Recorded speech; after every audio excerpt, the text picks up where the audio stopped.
Pemilik tanah melakukan pemagaran tanah atas bangunan pelestarian Taman Krung Daroy di Desa Gece Kaye Jato, Kecamatan Bandaraya, Banda Aceh. Herni Hidayati, selaku kuasa hukum pemilik tanah, Aris Maulana Sidik mengatakan pemagaran dilakukan karena Pemko Banda Aceh belum juga membayar uang ganti rugi.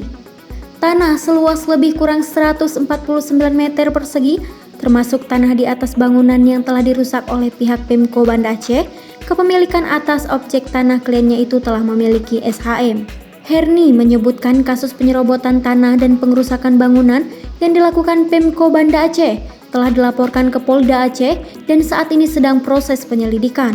Sebelumnya, Wali Kota Banda Aceh dilaporkan ke Polda Aceh atas dugaan tindak pidana pengerusakan bangunan dan penyerobotan tanah tanpa ganti rugi.